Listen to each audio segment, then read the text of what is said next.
basically this event, just to give an introduction, this event is brought to you by the Freethinker Institute, which is a not-for-profit looking to support and empower personal and professional development for its members. And we're basically do free events every Tuesday evening to transform wisdom into practical application and help people discern fact from fiction and wisdom from folly.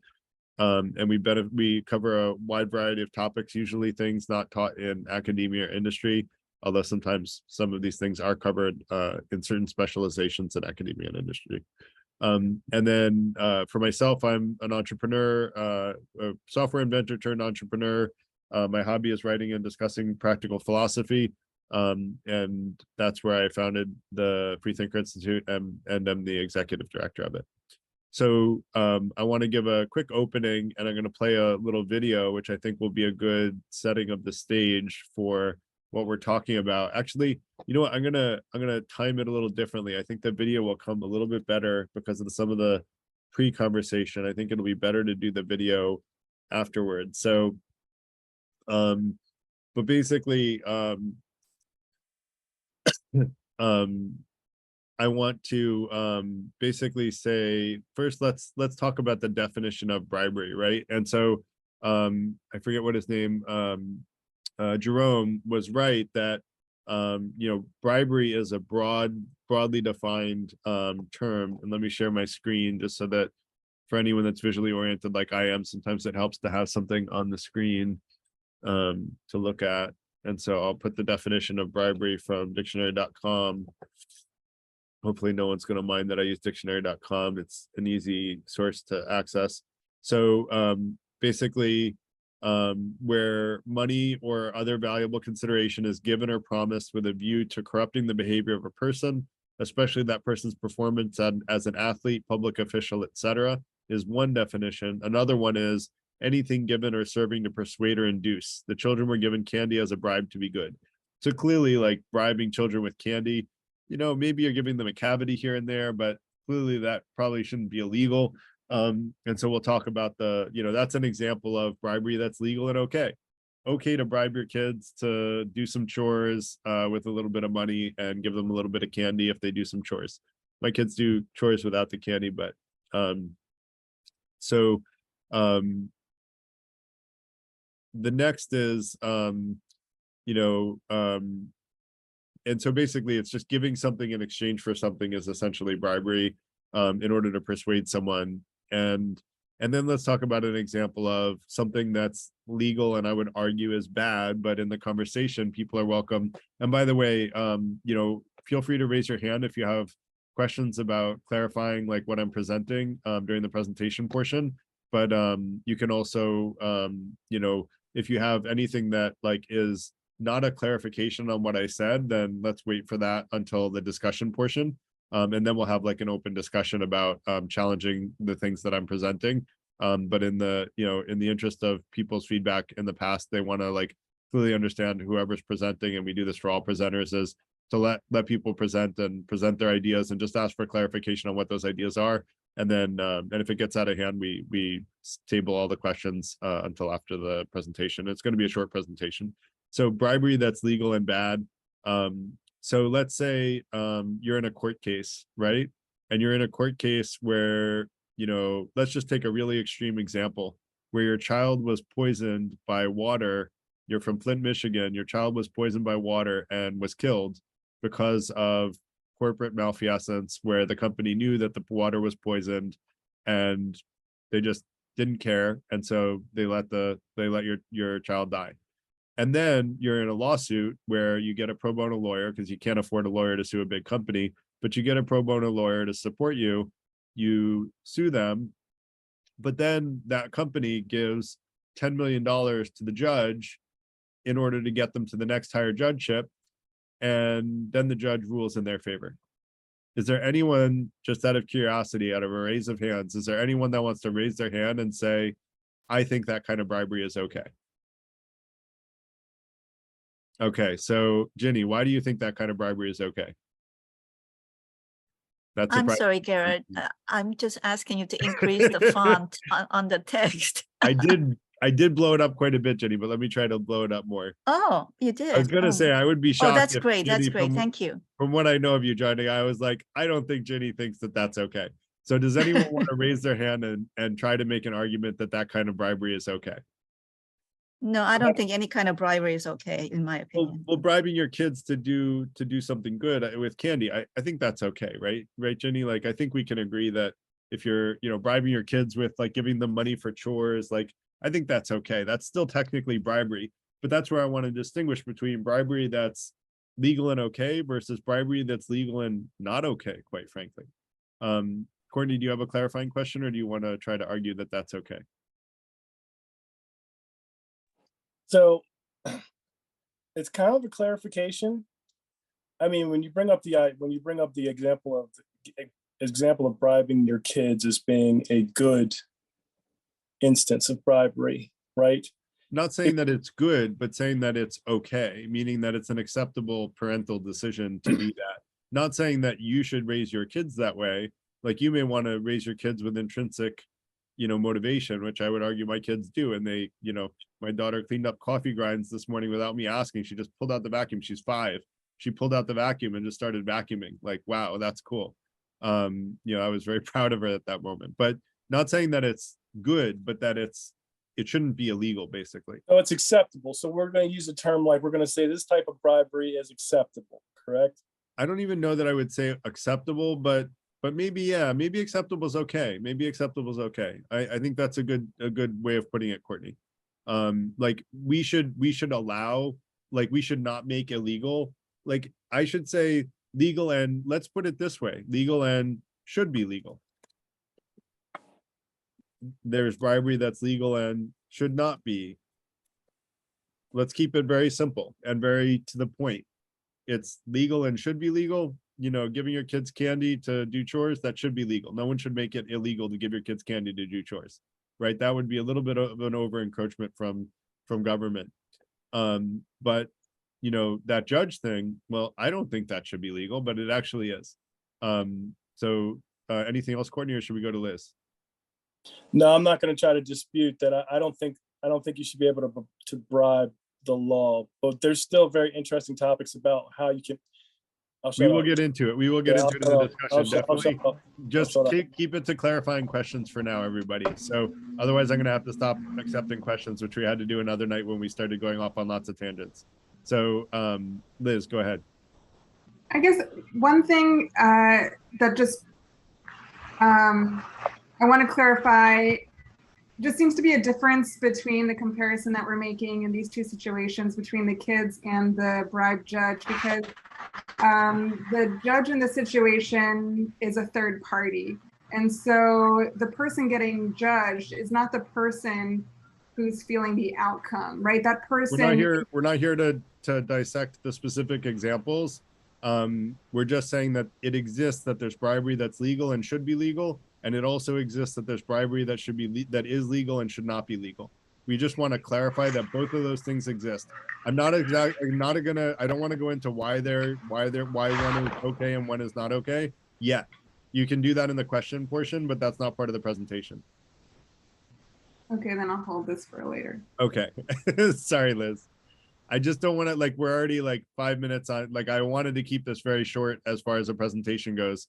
And so really, I'm going to not take questions unless, like, and maybe I shouldn't take questions, to be honest. It would be better to just like spend 10 minutes. Garrett, maybe just continue presenting, Yeah. and then just let me just know. continue presenting, and we'll take questions at the end. It's going to be short, guys. You'll have plenty of time to talk. We'll have an hour and a half for everyone to debate everything they want and bring up all the nuances and complexities. Plenty of time for that. So we gave an example of bribery that is legal and should not be legal, and I'll explain why it's legal and under what grounds it was made legal. Bribery that's illegal and bad, so if you I think it was Jerome gave an example that if you give like $200,000 personally, like do a wire transfer of $200,000 to a politician directly to their bank account, and they do a favor for you, that is actually illegal. Now I'll give another more nuanced example later about how you can do pretty much exactly the same thing and make it legal. You just have to be a little bit less dumb. And I don't really want to create a training manual for people who want to do unethical things, but there are still people that do illegal and bad things, even though they could do the same thing legally and get away with it. And I find that interesting. But that's a little bit of what's it called?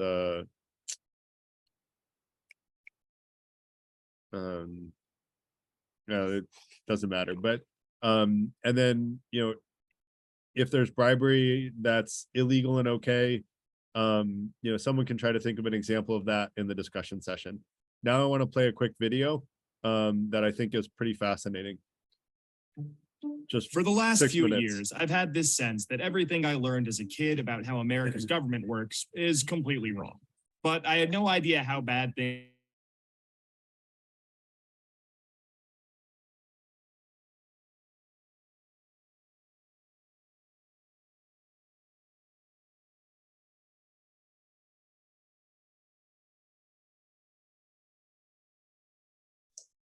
I can't hear Edison. Anybody else? Okay, I'm trying to get a hold of Garrett. Hold on. I cannot hear Edison. Neither can I.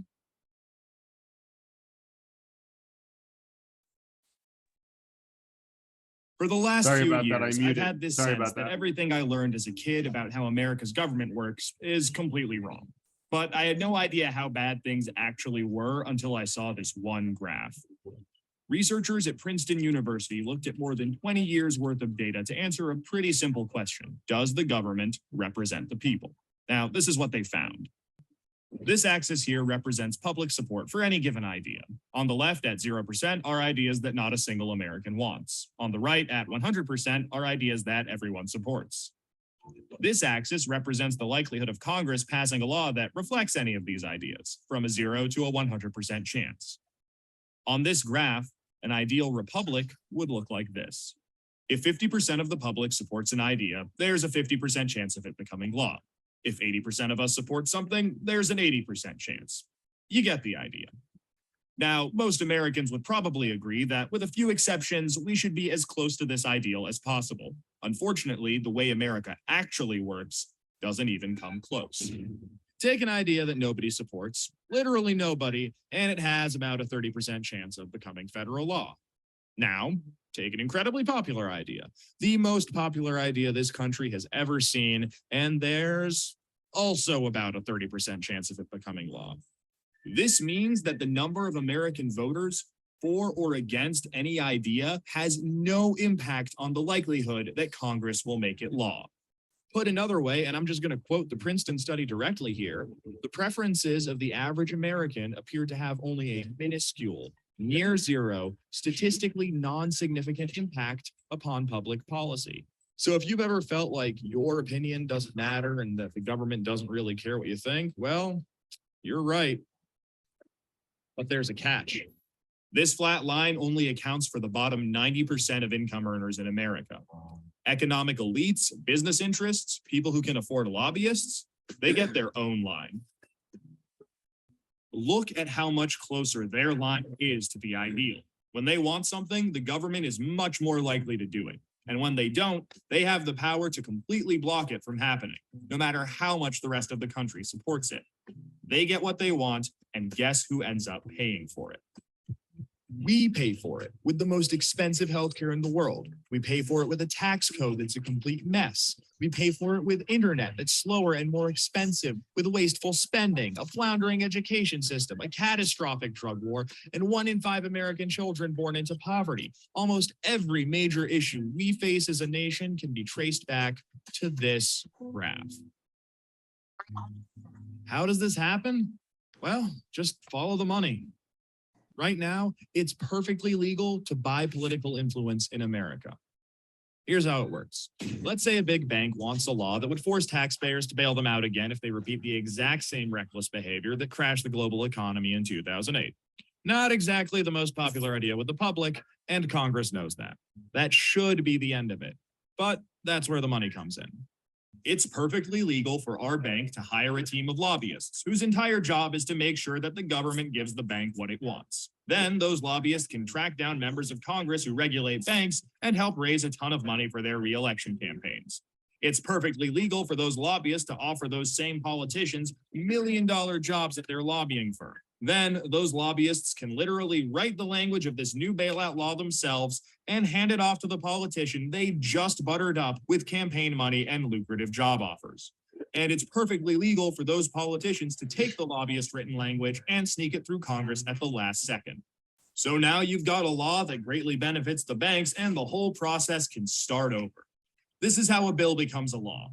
A special interest hires some lobbyists. Those lobbyists collect campaign contributions, offer jobs, and then write the laws that Congress then passes to help those same special interests. This happens every day on every single issue with politicians of both parties. In the last 5 years alone, the 200 most politically active companies in the United States spent $5.8 billion influencing your government.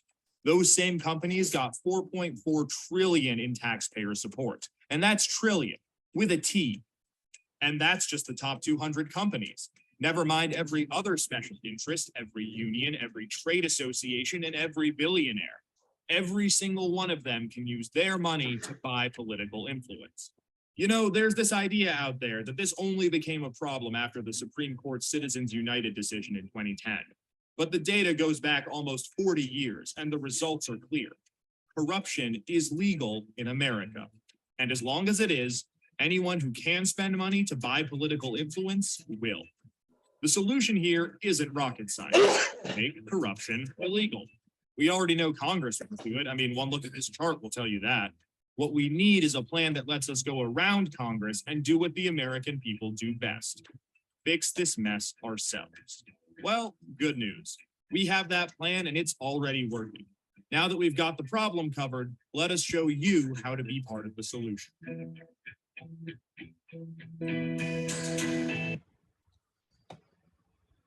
So interesting, right?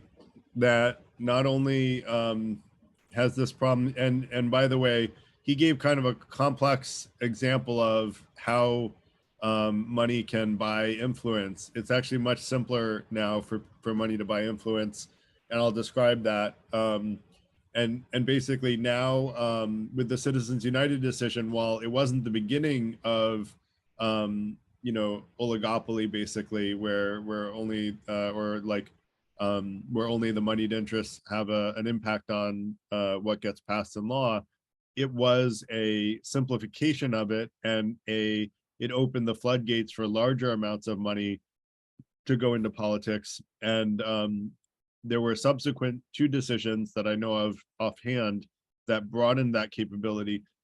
The original Citizens United decision, if I recall correctly, and if someone remembers otherwise, let me know and feel free to fact check me, but I'm pretty sure original Citizens United was only you could only give money to a super PAC that indirectly supported a politician, but the politician, and you could only do that as an individual, if I remember right, rather than as a corporation. But then there was a subsequent Supreme Court decision that said corporations can also do the same thing. And then there was a subsequent decision that said any money left over when the person is vying for that next political office or that next judgeship is allowed to be used for personal expenses by the person who received the money for their support. And so that basically more or less means that all you have to do to bribe someone is give them a lot of money to get them to another position of power, into a super PAC is what it's called. That legal structure allows you as an individual or as a company to give as much money as you want to any elected representative, like that judge that I mentioned in Flint, Michigan. That's not a real example, although it's very realistic example. Although there might be a lot of bad press for something like that, the truth is the press hasn't been very good about telling us about the increase in money in politics ever since Citizens United Supreme Court decision was passed. So truth is, the way that the Supreme Court justifies this is very interesting and very, quite frankly, hypocritical. what they say is that giving money is free speech, and free speech can't be limited unless it's an imminent threat. Like if you yell fire in a theater, that's not considered free speech because you're threatening the lives of people getting stampeded when they try to run outside of that theater. You know, if there's no fire in the theater, if there's a fire in the theater, you're allowed to yell fire because there's really a fire in the theater and people have to get out of there. But if there's no fire in the theater, just doing it as a joke is actually illegal because you could threaten people's lives, like that unfortunate incident in Seoul recently where people got stampeded. And so what they say is that free speech can't be limited because it's not a, can't be limited. And therefore giving money to any member of any branch of government, even your local politician, your local judge, any level of all three branches of government is a-okay. And it would be hard to understand why someone would make such a silly argument until you realize that the ACLU, which is a very powerful political lobby, but very pro-free speech, would probably have had the power to challenge this legally in a very significant way. But by calling it free speech that is allowing for the giving of money to politicians, they made the ACLU decide not to take that issue on because the ACLU never wants to come out as being against free speech, even though for a natural person like that, I don't understand, because the ACLU people I thought were pretty smart given a lot of the places that they'd sided with in the past, but they somehow didn't seem to acknowledge that giving money is not free speech. And I'll argue that there's a very logical reason that giving money is not free speech. And here's why. Clearly, free speech isn't taxable. I don't think anyone would dispute that free speech isn't taxable. Well, if free speech isn't taxable and giving money is free speech, then when my employer gives me free speech or I give my employees free speech, clearly that's not taxable either. And therefore, no one should have to pay an income tax. No one should have to pay a gift tax. All taxes pretty much at the federal level will be completely removed. All significant taxes contributing to the federal budget. So actually, if giving money is free speech, then giving money shouldn't be taxable, and therefore the federal government shouldn't have any income. So really, if you follow the logical argument to the logical conclusion, the Supreme Court more or less defunded the US government. But of course, that's not how it's working out, right? They're still collecting taxes from all of us. And so we've been living with this kind of cognitive dissonance of giving money as free speech, but I have to pay tax on the free speech that my employer gives me. I have to pay tax on the free speech that I give to my employees. But somehow this all makes sense to people who really want to be able to give as much money to anyone as they want in the easiest way possible, rather than having to go through lobbyists and pay the middleman. They just want to directly bribe the politicians and judges themselves, which is, quite frankly, much easier than what was described in that video. And while what was described in that video is correct, it is a little bit more complicated than, it is a little bit simpler to do now that Citizens United was passed. So I have a different answer probably than them. I don't know exactly what their answer is. I did reach out to them to talk and they didn't get back to me.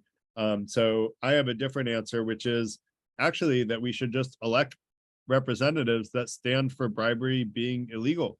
Bribery of all three branches of government should be illegal. And we should vet our politicians on that first and foremost and make them actually make it illegal and close the loopholes in lobbyists, because those existed before. And you notice that the video said that these problems have existed even before Citizens United. There are ways to close those loopholes in lobbyists. I did say early on in the event, I do think that lobbying serves a purpose, and there is a valuable purpose to lobbying. So I'm not a fan of get rid of all lobbyists, but having complete transparency in the lobbying system about who's getting paid how much and tracking that is a very doable thing. It's a very achievable goal. And if you know who's paying who how much, and you choose to elect representatives that are doing the right thing rather than the ones that are doing what the lobbyists say, and you know which politicians support which bills, which there's an organization called the Sunlight Foundation, which did a lot of research on following the money in politics. And they found that, invariably politicians vote for the people who give them the most money. And so now that people can give them as much money as they want, the amount of money in politics has been drastically increasing since Citizens United became a thing. So if we all elect enough people that say that bribery should not be legal, then we can pass a constitutional amendment to explicitly make it illegal. and we can pass laws to actually close the loopholes in lobbying.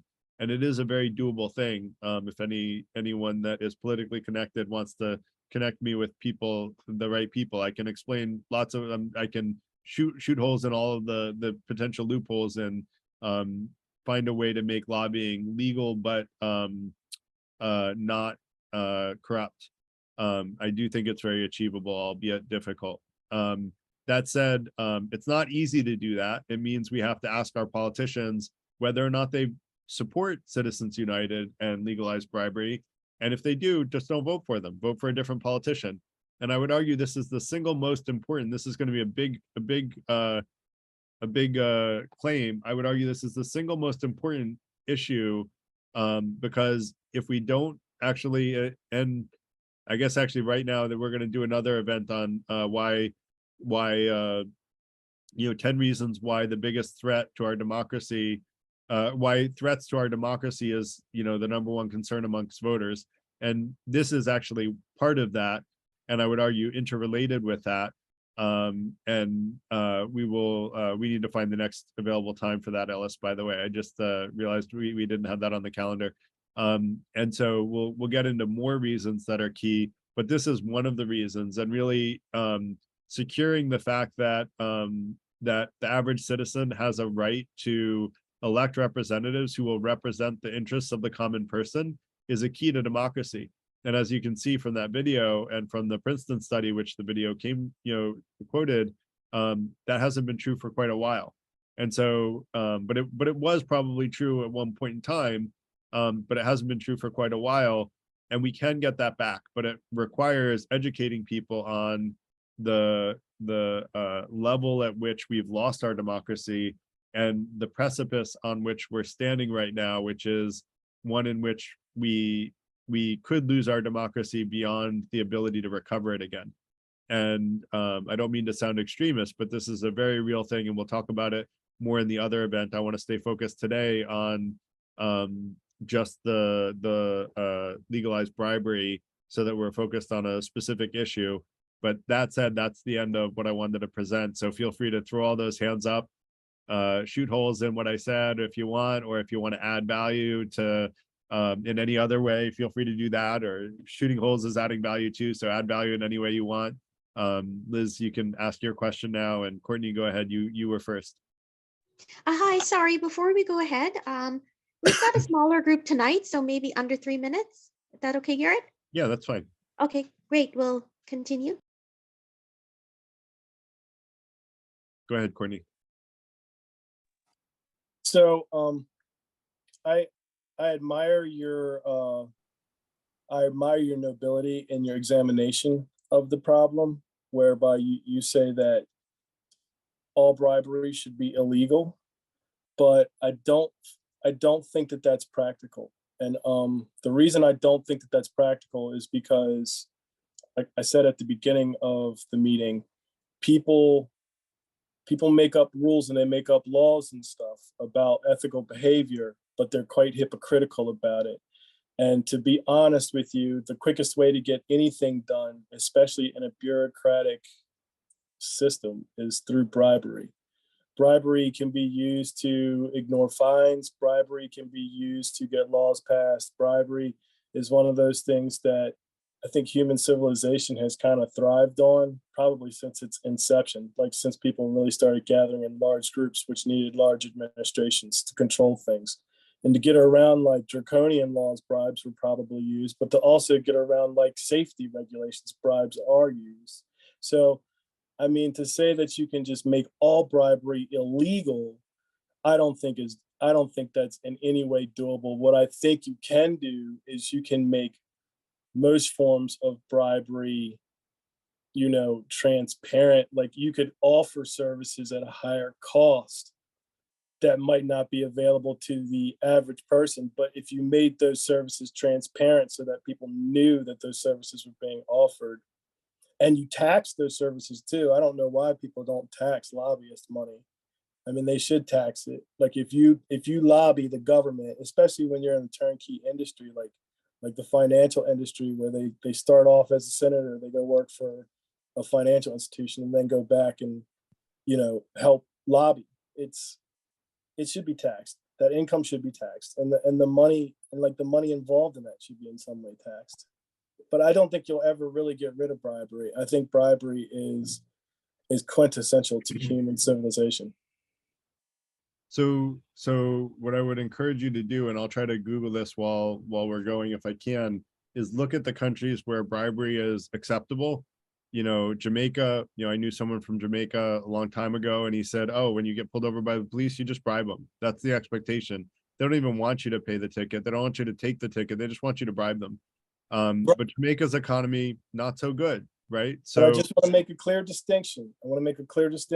I am in no way endorsing like complete, full, all-out bribery. It should be legal. I am in no way endorsing that.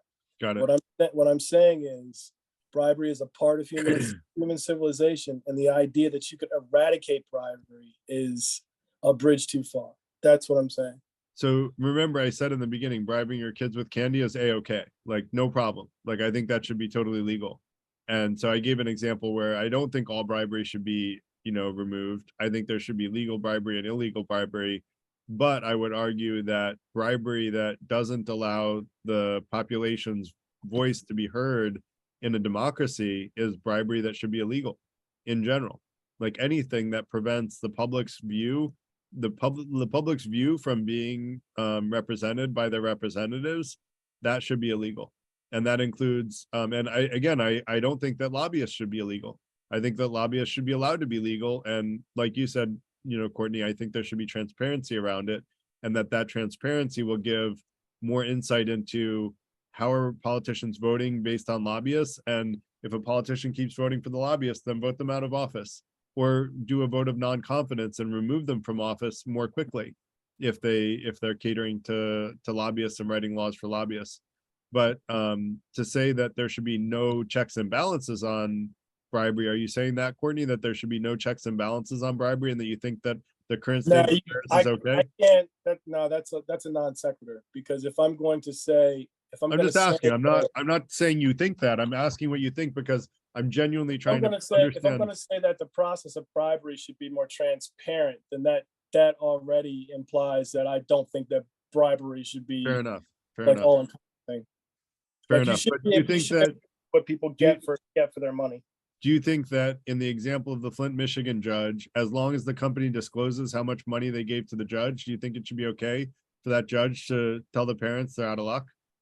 So first off, if you want to say that would be okay, like the company says, okay, we paid this judge $10,000 and he ruled in our $10 million, favor. $10 million, life is valuable. $10 million. Okay, so $10 million, and he ruled in our favor, right? Okay, so if the public knows about that and the public is okay with that, they still allow this judge to sit on the bench. They don't recall this judge. They still patronize this company, right? Then that to me, it says volumes. Now you could make the argument that the populace doesn't have the means to really go against something like that. That would be the argument that I would make. Like bribery has corrupted our system to such a point most people can't afford to pay a judge $10 million to rule in their favor. But why don't we just fix their water? That's another question that you got to ask yourself about humans and bribery. Like we should have fixed our water years and years ago, right? But because we love our bribes as like a species, we love our bribes. Nothing has been done about it to even alleviate any of it. So I mean, like the argument about bribery is legal. Well, yeah, it's legal, and it's legal because most people, not everything, but they get around stuff with bribes. And the richer you are and the more powerful you are, the more people will accept those bribes. That's the hard part about your proposal. To get rid of bribery that's the hard part. So Courtney, I recommend researching Singapore and look at what they've done to eradicate bribery. There is near zero bribery in Singapore. And one of the ways they do it is they pay their politicians really well. The president makes, 5 times as much or many times as much as the US president. And they're a tiny little, one city country. But the president makes way more than the US president does. But the fact is that president makes so much money, he doesn't need money. He doesn't need bribes. There's no black market in Singapore? It's Just- very, very harshly punished if you bribe. Just let me finish my thought. It's very harshly punished if you bribe and get caught taking bribes in Singapore. You get in a lot of trouble, right? Singapore is known for being really tough on crime, and they take the bribes very seriously. They have a very legit, honest political system. And that's part of why, even though they're a one city country that was rejected by Malaysia, by the way, when Malaysia was founded, they rejected Singapore as part of the agreement, and Singapore was left on their own. But they're a super successful country because they've done a lot of things to invest in their people, and they've got near zero corruption. Just a quick question. I know it doesn't pertain to the political sphere, but do they have a black market in Singapore? I don't know the answer to that. So I'm not Singaporean, but I would be surprised if they do, quite frankly. They may have some things, but I would be surprised if they do, because my guess is they would punish it very greatly. So I would be surprised, but you can Google, is there a black market in Singapore, and see. If there is, it's probably for bubblegum, quite frankly, because it's illegal there. So there's probably a black market for bubblegum, quite frankly, because it's illegal to chew gum on the streets, because it messes up the streets. You get all those gum things on the ground, and they don't want that. They're a super clean city. So yeah, there's probably a black market for bubblegum, quite frankly. So I'm gonna go with yes, there is a black market in Singapore. But you can Google it and confirm. So that said, let's let Liz go. Go ahead, Liz.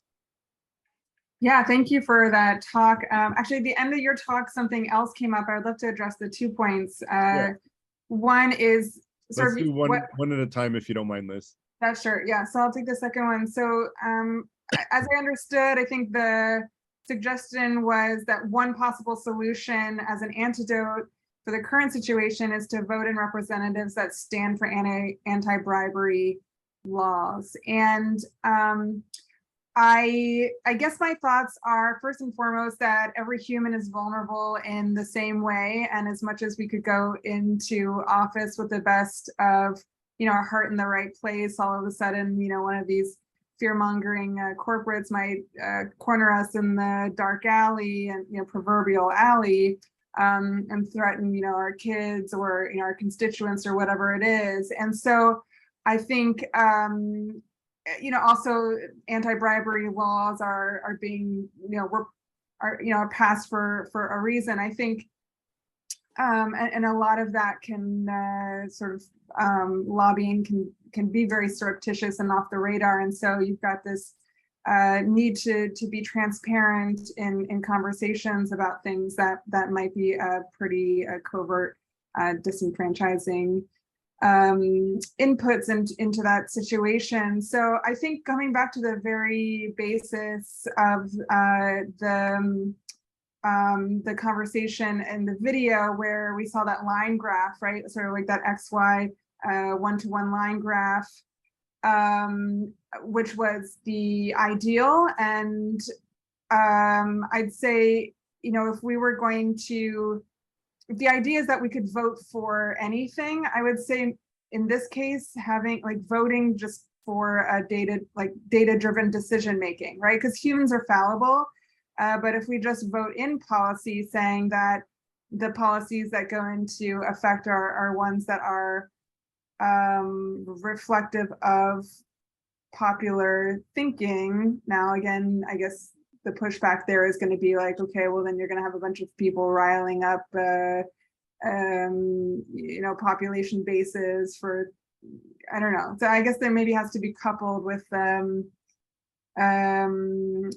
popular opinion and FTI mantra of reducing helping people achieve goals without creating suffering in the world. Something that is a little bit maybe more connected to that graph and the ideal outcomes of the graph than necessarily placing our hope in people to represent anti-bribery in a space that we've said is very heavily impacted by this, and there's, I think, a reason for it. So I guess I feel like there's just a lot to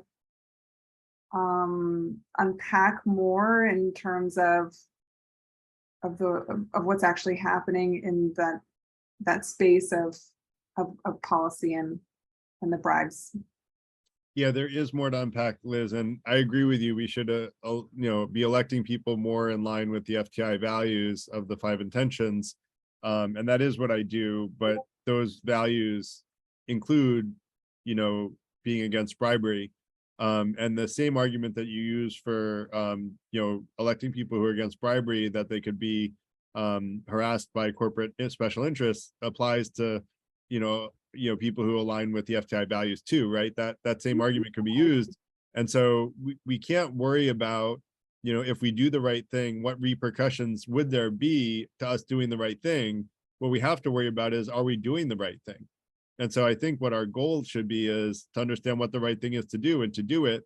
And to me, voting for voting people into positions of power that are going to represent the common interests of society, which includes getting rid of the fact that money buys power in politics in the US and also in judgeships and in the court system in the US, that's an important topic, because if you don't solve that one, you don't solve any other ones, because you don't have an influence anyway, right?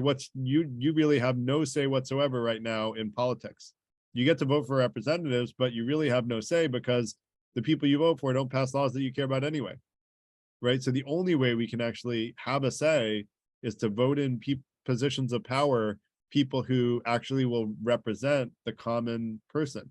And there are politicians, I won't name the names, but there are politicians that are actually representing the common person.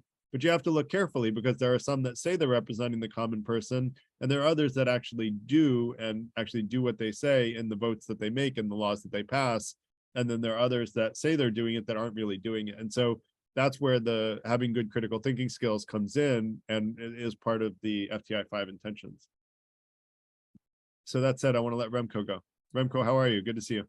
Yeah, hi. Hi, Garrett, and hi. Oh, look, my brain was focused on vaccination. I thought the topic today was going to be on vaccination. So here I am sort of tuning in with a totally different mindset, but a great topic, absolutely great topic, Garrett. And my first question is there anything that's not subject to bribery? Anything that, the predominant commerce in the world and politics and relationships, isn't that all subject to bribery? No, I'm sort of thinking, let's look at foreign aid. Isn't that a form of bribery between nations when we make payments? Often the payments are made to be associated with some utility, like, say, for example, a hospital system or a dam. But, it's basically a form of bribery to win friends. Look at international politics.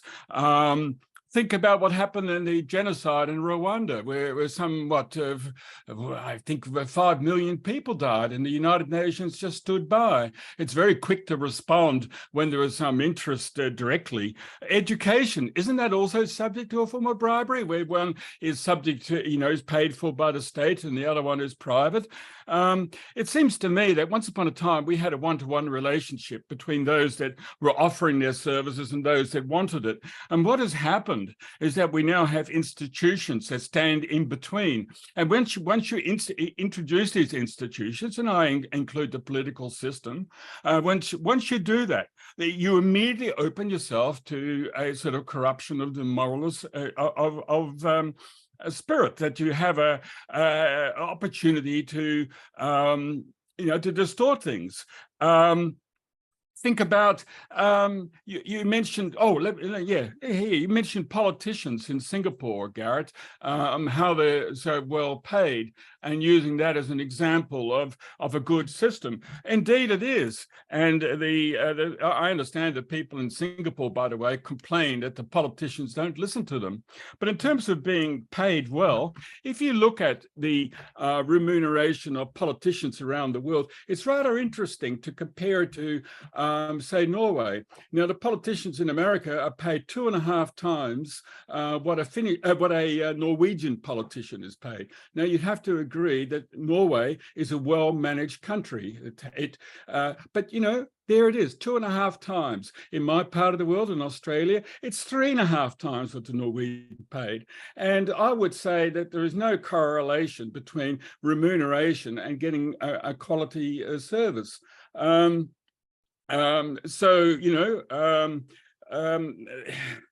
am I leading to? I think, once you intercede institutions, you're dealing with bribery. And if you're dealing with a situation where politicians are well paid and the police are underpaid, you're opening yourself to a form of bribery. The fact that the police are underpaid, that I would argue could be a sort of form of bribery. Look, I'm stretching the point a bit, and some of you, may be rolling your eyes, but I think the whole system is distorted, is hopelessly distorted by money. And we have to be, sort of open to the fact that, passing a paper bag is a visible sign of corruption. There's the World Transparency. What do they call themselves again?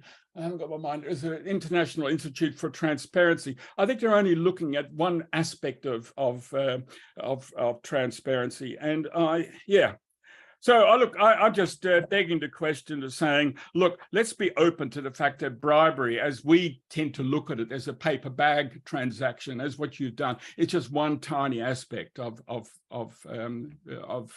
let's call it bribery. So I'm going to ask people if you can limit to try to focus on one main subject when you're raising your hand, because that's a lot to respond to. As far as does everyone bribe all the time, we already talked about that there's okay bribery and not okay. Remco, let me ask you, do you think that the judge in Flint, Michigan that I mentioned, should he be allowed to take that bribe and that should be a-okay and that's illegal and you would actually justify that? And would that be okay in Australia where you live? No, it certainly would not. No. So you would acknowledge that there's bribery that's actually should be illegal. I think I have problem making the division between bribery and non-bribery. I have a great problem with that. I seem to have a bit of an elastic mind here. Bribery is just influencing someone with any kind of remuneration. But we argued in the beginning, I argued that there's okay bribery and there's not okay bribery. And what I would argue is when you take a public servant and you bribe them to do your will because you're a moneyed person, and you take power away from the electorate because someone in a position of power as an elected representative is doing your bidding as someone with money instead of the bidding of the population that they were elected to represent, that is not okay bribery. And same thing with a judge who is put there to rule based on the law. The judge is there to rule based on the law, not to rule on who gives them the most money. If all you needed was money to get off from crimes, then we would have no legal system, right? That would be, why even bother having a legal system? Just have a bribery system. Two people get into a dispute, who pays more money to the government, and then that person wins. Don't even have a case. Don't even have a lawsuit. Don't even have lawyers, nothing. Just who pays the most money wins. Why not cut out the middleman, Remco? So I don't think you would agree that that's the answer. So I think you would agree that sometimes bribery is wrong. Yeah, I think I'm just begging the thought that we need to be open-minded about what exactly bribery is, and even paying your politicians as highly as you do, in contrast to Europe, where it's a privilege to serve, is a form of bribery. You're ossifying and making people vulnerable to being seduced, and I think even paying a tip. In America, tipping is very common. In my country, it doesn't happen barely. Is tipping bribery? Bribery, but paying a politician a lot of money actually reduces the politician's need to accept bribes because they have everything they want in life anyway. So they have no need to accept bribes. So they more often take the moral high road. As for your argument that there's no relationship between payment and quality service, I mean, I don't know, like that's a bold statement. That's a very bold statement that, money doesn't help people perform better. If that were the case, why do some jobs get paid much more than other jobs? And why do some jobs generate more? You're basically saying no one should be paid more than anyone else. We should all get the same salary, no matter what job we do, no matter what quality of work we do. Okay, because when you say that money doesn't there's no relationship between money and quality of service. And I guess one other issue you said is that, and I have a feeling we had a lot of misunderstandings, Remco. So I apologize if I misunderstood you. I'm trying to shoot holes in your argument because I don't think you think what I thought you thought, and that's why I'm doing that. And the Right. last one is, while police are underpaid in the US, try bribing one. You won't end up with a happy result. They are No. underpaid in the US. I'll tell you that. Police are underpaid. They do a very good job and they are in a very dangerous job, but they're very underpaid, but they will not take bribes. Yeah, one comment only. I have a graph which shows politicians' remuneration compared to trust in politics, and they're going in opposite directions. Okay? They're going in opposite I would like directions. to see that graph. The most Remco. trusted. I Huh? would like to see that graph and the Will data do. on which it's based. Yeah, Because will do. I will tell I'll you send it to you. that the approval rating for Congress is lower than the approval rating of polygamy. So if you're getting to, lower levels of trust with higher level, and our politicians are paid tiddlywinks, like they're paid very little compared to most countries, and yet we have very low trust in our politicians for good reason, by the way, because clearly they're not doing what we want. That said, I want to let Sean, go ahead. Do you have any last thoughts, Remco? Oh, no, that's simply not the case. Americans are paid 2.5 times what the Norwegians are paid. They're amongst the highest paid in the world as a percentage of GDP. No, it's a fact. I've got the graph. You've got to correct. Remco? Politicians in America are paid 2.5 times what a Norwegian is paid. A Norwegian politician, much smaller. 2.5. They're a much smaller country, to be honest, but so you don't have as much money to pay those politicians. The president of the United States is the president of 330 million people. If you take the per capita compensation, which is actually the appropriate way to make the measure, I guarantee you Norway's PM is paid way higher per capita than America's. I use per capita GDP as the measure, and in Australia, the politicians are paid about 40% more than Americans. No, I mean, American politicians. Divide the compensation by the number of people in the country, and then look at how much they're getting paid per citizen of the country. I guarantee Norway's PM is paid way more than America's. I'll send you the graph. I'll send you the graph. article. I'll bet you on that one, Remco. I'll bet you. Yeah, I'll bet you too. I'll bet you a beer when you come to New York. So, Sean, go ahead.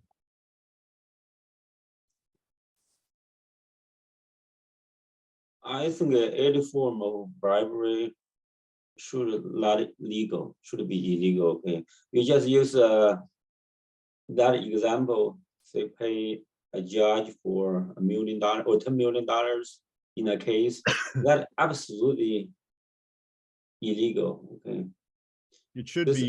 You think it is illegal, or you think it should be illegal? Should not legal. Let me use it. Should not be legal because sometimes it's legal, illegal get very confusing. Okay, right. Should not legal. Okay, absolutely not. Right. I would say any form of payment to government officials, politicians, should not legal.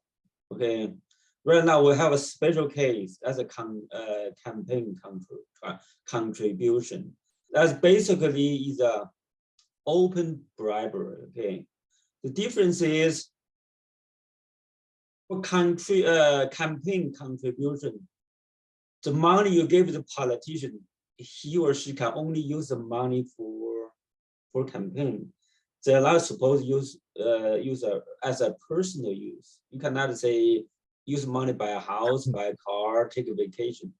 I think a few dirty politicians, break the law and then got into trouble because they use money for that purpose. So in that, if you think that type of contribution as a bribery, I would say sometimes it's okay. Give an example, say environmentalists, they want to pass a law to protect our environment.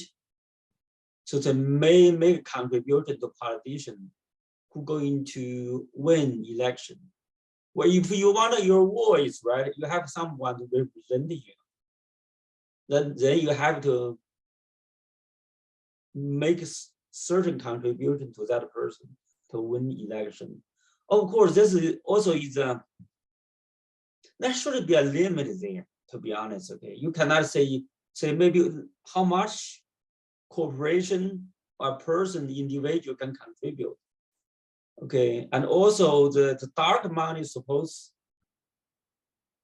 so we should get rid of dark money. That means any contribution made to politician without know who did it, where the money come from, that should not legal. This is what this is why our politics or our system is so corrupt. This is a big thing. Okay. Yeah, thanks, Sean. And I agree that, to me, paying government officials, other than their salaries, which are paid by the government to the government official, any other form should be illegal to me. As far as campaign contributions not being able to be used for personal contributions, you're right. However, the interesting part, and actually, like, campaign contributions over $5,000, individual campaign contributions over $5,000, I forget the exact number, it's around 5,000, are actually illegal. But if you just give to a super PAC that supports the politician, not only is it legal and you can give as much money as you want, but they can use it for personal purposes after the election is over anyway. So actually, you have to be really dumb to be getting in jail for this stuff, but people still go to jail for it. They give personal campaign contributions of $20,000, and like, cool, I'm glad those people go to jail because they're unethical and they should go to jail. But the fact that you could do the same thing and not go to jail, and yet you can do pretty much exactly the same thing in a different way and go to jail, acknowledges that this is the wrong thing to do, but we've just created a really easy loophole for people to exploit to get what they want based on money. And so, yeah, I do think campaign contributions is complicated. I think if they're limited, there might be a place for them, but that's a debate for another day. There's also a case to be made that you should get a minimum number of support from your constituency, and then you get a public war chest to spend. But there's also something to be said that people vote with their wallets, and if your campaign contributions are minimal, the more you contribute to a candidate, the more you like them, and the more you're essentially voting for them with your wallet. So I can see both sides there, but for me, the legalized bribery and politics is generally bad. So Kathy, go ahead. Yeah, first of all, the political contributions. One of the main things they spend those contributions on is airtime. And in Europe, from what I understand, from what I've read, they either limit or totally get rid of airtime for a politician, or it is provided by the state. And that's how I think it should be here. Because if you've ever watched a campaign commercial, I'm sorry, they are useless. They make me want to shoot the TV. And they cost lots of money. They could get better exposure and more transparent exposure by actually going to town halls in communities and finding out what the people really want. But they don't do that. Instead, they just, oh yeah, the other candidate's a piece of crap, and that promotes, and the fact that, that I do not have the same advantage as, say, the Koch brothers in funding a campaign means that probably anything I want will never happen. But anything that, a person that can contribute to a super PAC wants will be. It's very selective. I mean, I could go on about other things too, but I don't want to digress. But yeah, no, you made some great points, Kathy, and you're right. Like that, and that's essentially what the video said, is that if you're in the top 10% of earners, then you actually do have somewhat of a voice, because you're part of the population that, as the popularity goes up, the chances of passing laws does go up, for the top 10% of earners. But why should we ignore 90% of the population? That doesn't seem fair to me. And that's part of the Freethinker Institute, values and 5 intentions is, to be the best version of ourselves, seek truth, and be fair. And it immediately violates the first intention by not being fair. So I agree with you, Kathy. And I think that Europe has overall a lot of better solutions. I was talking to someone from Germany about this, and they said, what, I don't think we have any campaign finance laws. And I don't think they have anything like the dark money in politics we do. But I did learn, when I fact checked it, I couldn't find, to me, it seems like you're allowed to contribute as much as you want to candidates in Germany. which really sort of shocked me to hear that something like that was happening in Europe, because I often think Europe has a lot of stuff figured out that we don't, but I think Germany might be making a mistake there without having any campaign finance limits. But this event is to talk about the US, although I appreciate that Remco came. Sorry, Remco, that we got the meeting invite mixed up with you. I think we rescheduled events and we shifted things around based on some conflicts. So sorry, but I'm glad you had a lot of really good stuff to say. That said, I want to let Jeff on this topic. I want to let Jeff go. Well, I was thinking, like, to clarify the definition of bribery, like, I think there's an element we're missing, which is like the element of power. Like, if I think you're a parent, you say, oh, if you mow the lawn, I'll let you play your Xbox for an extra hour. I don't think that's really bribery, because the kid in that situation doesn't really have any power. Like, the kid can't say, oh, I'm leaving this and I'm going to go to another family. Whereas someone like a judge or a politician, they have an incredible amounts of power. Judges have the power to set people free or put them in prison. Politicians have the power to, do things that'll deeply affect people's lives and may even cost lives. So I think any definition of bribery has to include that element of power. And I guess I would also question, like, I understand the remedy of electing people who refuse to take bribes or anti-bribery. But I think, we've seen that in practice, that, you can get into politics with all the best of intentions, but we've seen people change. I know we don't like to do specific call outs, but, the Democratic senator from Arizona, this past spring, when the Democrats were trying to pass their big bill, they were arguing about eliminating the private equity loophole. And this senator was the main person fighting for that loophole, while also taking millions of dollars from private equity firms. And this was also the same senator that in 2004 organized some of the largest protests against the Iraq War. So, like, something in her politics shifted drastically from the days when she was calling herself a Prada socialist to now that she's taking millions of dollars from private equity lobbyists. And I wonder, like, I like to think I'm a person of character, but we put people in a situation where they say, well, the lobbyist says, Garrett, if you're a senator and I'm a lobbyist, I say, I can give my money to you, or I can give my money to your opponent. It's your choice. And, like, how do we expect people to kind of just say, oh, we just need to elect the right people, when the system, I think, itself is inherently corrupting? Yeah, so you honed in on actually what Liz was talking about earlier, I think, and I want to try to hone in on that a little bit, but I want to tell the story that I was alluding to earlier. A former congressman told at the event that I was at last week, he said, look, when I was in Congress, a lobbyist came up to me and he said, look, you're going to be here for, on average, the lifespan of a congressman is 12 years. He said, you're going to be here on average for 12 years. I'm going to be here, the lobbyist, for over 40 years. And so, if you, and what he was saying this for is for limiting terms. A lot of people are fans of limiting terms, and I used to be too, until this guy said this. And I was like, oh my God, that's a great point. Because then you have new people in Congress all the time, and then they're trying to learn the ropes, and really the ones that know the ropes and are teaching them are the lobbyists. And now you're giving more power to the lobbyists rather than to the representatives aimed at representing us. I think your point is well taken, Jeff, that some people become corrupt, and some people, it sounds like the guy in Arizona was, being a hypocrite even when he was campaigning, where he was accepting campaign finance from the people that he was claiming he was going to close a loophole against. Now, if he accepted the money from them and then really closed the loophole, then I'd give the guy some kudos, right? But I have a feeling that's not how that played out.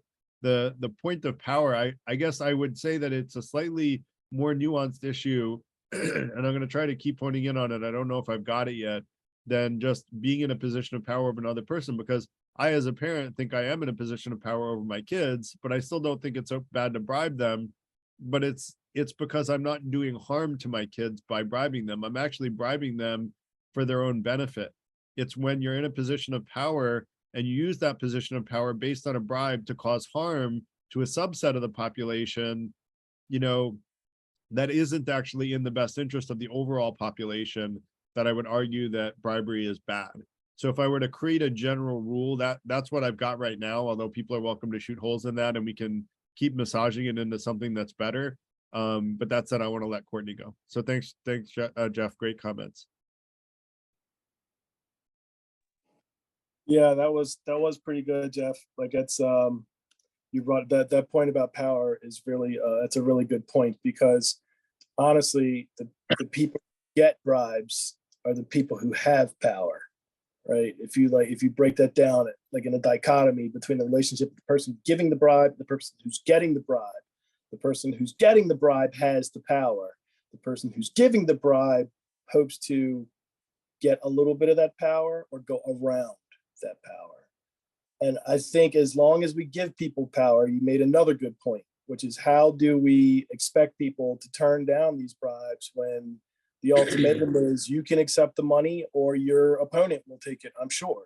You know what I mean? Like that kind of system is definitely set up for failure. And Garrett, I had two contentions with two things you said to Remco.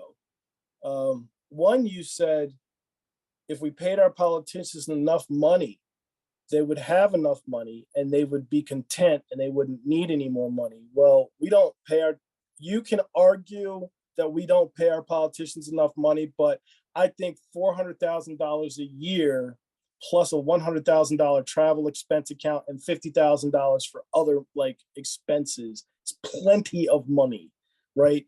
but these people are millionaires on average. And then you have to look at the underlying, hierarchy, which puts these people into these offices in the first place. Like this isn't like, I know we all like our Horatio Algier story, but in reality, these are the elites of our society and they rub shoulders with some of the most powerful people in the country. That's how they get in these positions. They're rich in the first place. They always want more. So I take contention with you saying that. And the other thing that I took contention with was where you brought up, Remco had brought up the idea that bribery was basically ubiquitous, like it was everywhere. And I'm losing my train of thought on it. But you said something that I also thought was not really founded. You couldn't really found that argument. All right, try to think of it, because I agreed with him that bribery is ubiquitous. I just said some bribery is okay and some is not. And when I gave him the example of Flint, Michigan, he was quiet because he knew he didn't want to support the bribery of the judge in Flint, Michigan that I was referring to. And so he was quiet. Oh, it was about the police. It was about the police. You said, Okay. You said that American police do not take bribes. Courtney, First off, the example of bribe is much more general than like, hey, can I get out of this speeding ticket? Like American cops like have been implicated in some serious corruption for like as long as they've been institutions. So I wouldn't really say that American law enforcement is averse to bribery. They may be averse to bribery at like the street level, but they are not averse to corruption. So just to be clear, Courtney, I didn't say that no American cop has ever accepted a bribe since the history of America started. Like I didn't say that. And I would never say that.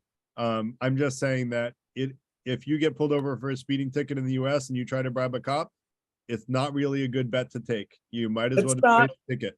It may not be a good bet to take, but I don't think that is in any way an example that that law enforcement, one, is not corrupt, and two, that if you have like enough money, like where you pay your police officers enough money, that they won't be corrupt. I don't think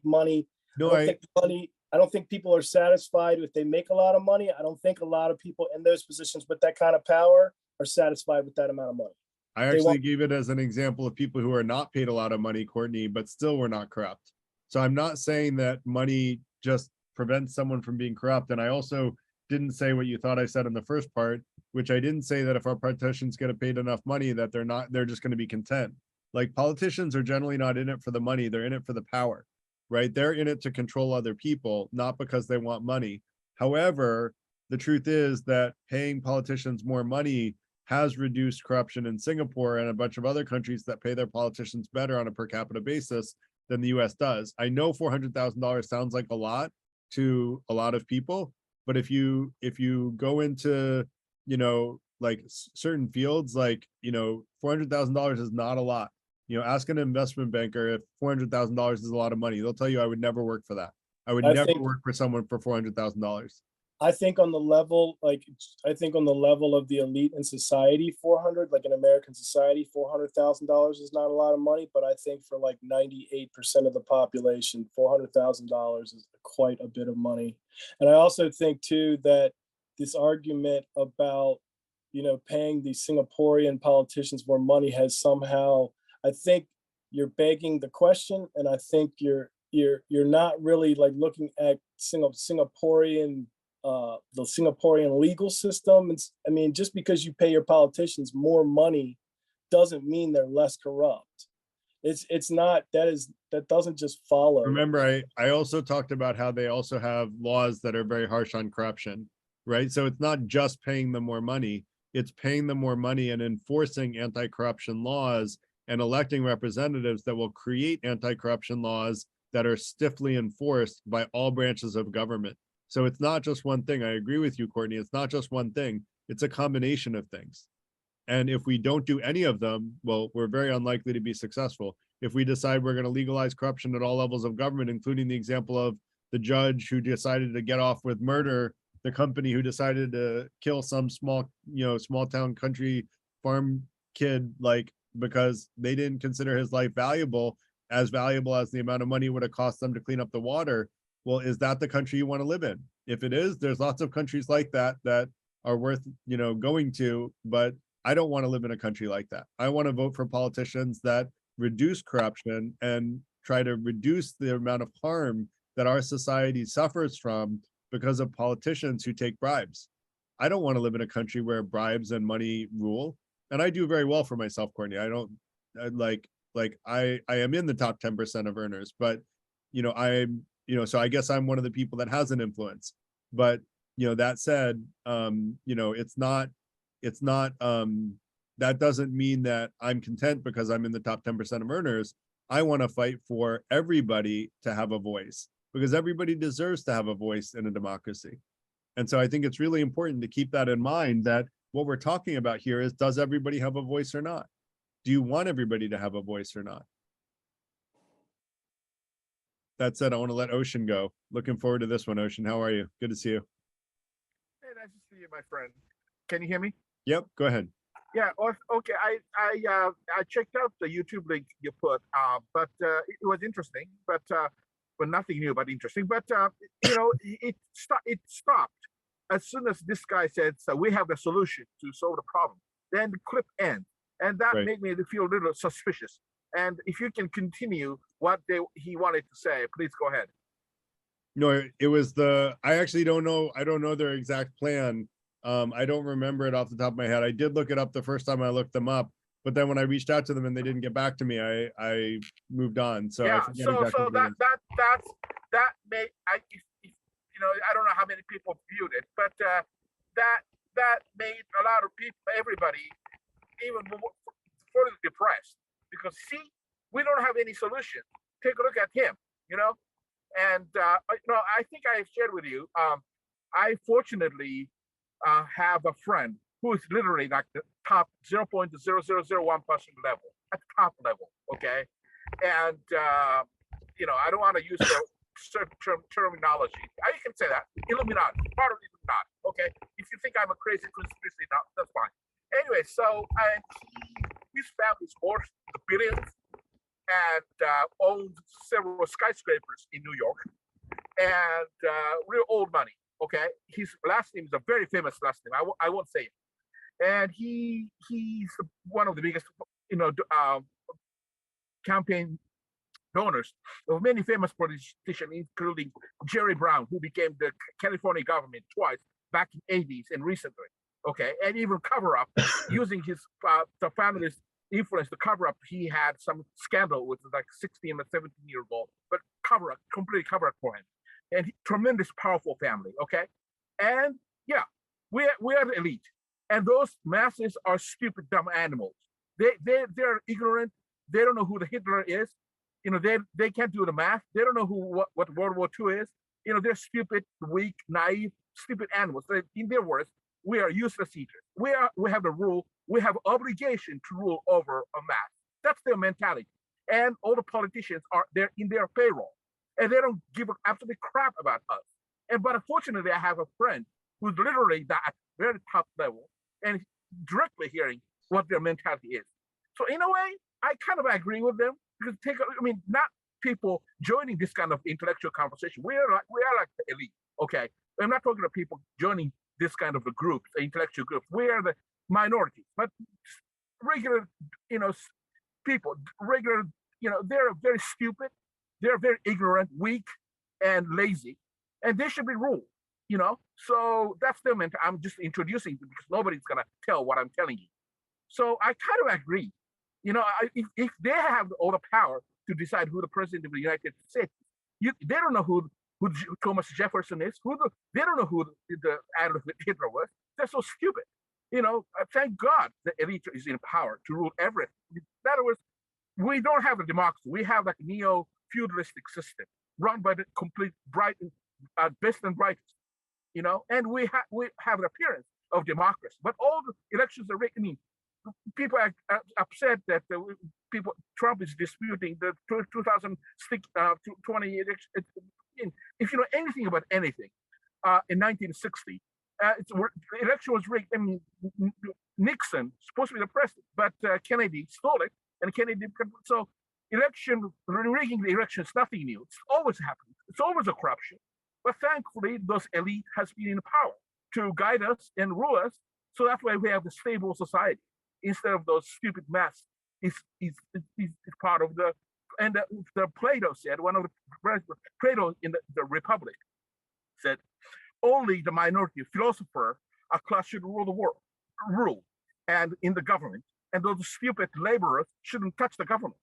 I know it sounds ruthless and cruel, but I agree with the Plato, and I agree with my friends' families' mentality. But that's all I have to say. Thank you. So just to clarify, Ocean, you think that 90% of people in the US are stupid, dumb animals, weak and naive? I'm not saying 90%. That's the 90% is the people that don't have a say, a voice in this government. Well, I don't say 90%. I personally have many friends that are very super smart. I think they should be part of the Illuminati. And I may be one of them. That's why my friend Dave treats me like they're part of the elite. He thinks I'm super smart, super hardworking, and knowledgeable, and they respect my musical ability. So he would never talk like that to most other people. He trusts me. They're close friends, even though I'm not part of the real high. So I'm not saying all people. I'm not telling you, me, people coming to this kind of group are exceptional. But if you take a look at those people on the street. They watch TV 6-8 hours a day, have no goals, very lazy, being happy with 6 packs of beer, watching porn, sports all the time. They don't know nothing. And do you think those are the ones who should be able to vote in the United States? I'm not sure about it.